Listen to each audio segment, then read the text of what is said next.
أيا كان الفكر النسوي المتطرف أو الفكر الذكوري المتطرف، هما نوع من العنصرية اللي كيترتب عليها تمييز بين الناس على أساس النوع أو الجنس. بينما الذكورة والأنوثة هي أشياء ماشي الإنسان اللي كيختارها، وإنما قدر من عند الله.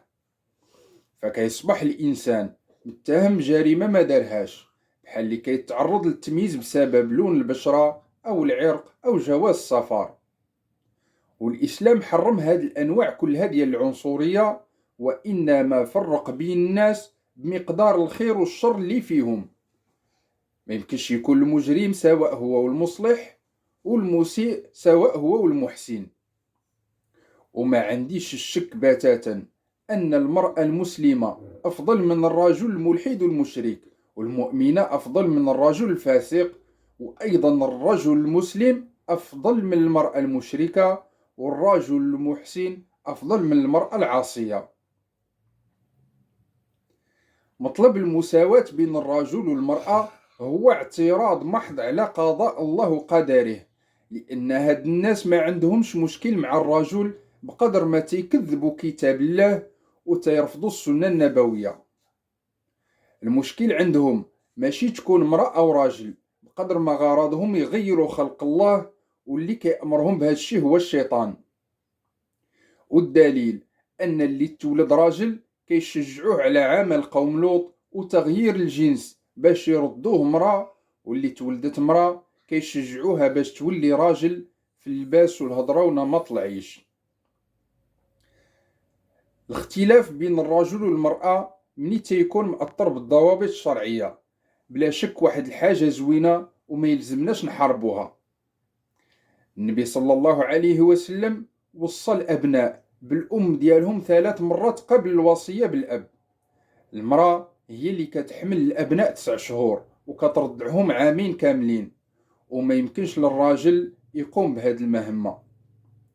فكنستغرب كيفاش هاد المساعي البائسة ديالهم اللي إضافة إلى كونها غير مشروعة فهي أيضا غير معقولة، كيفاش لقات صدى وقبول عند بعض الفئات اللي كتقبل هاد الفكر المنحرف.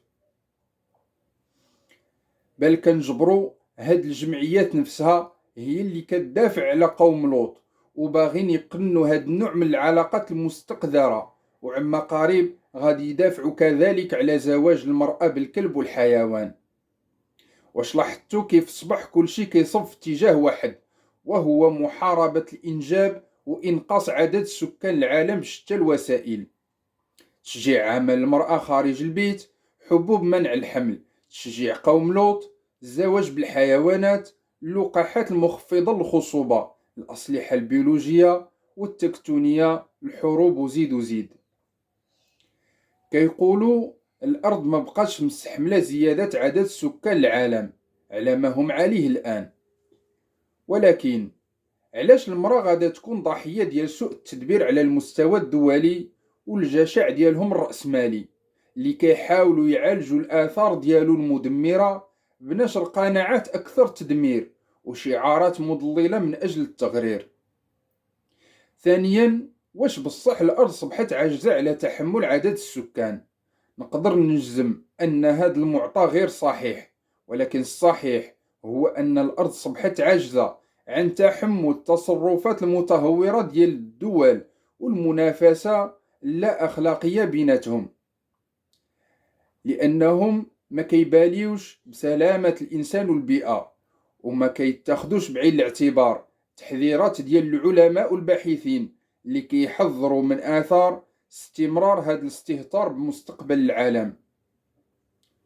والسلام عليكم.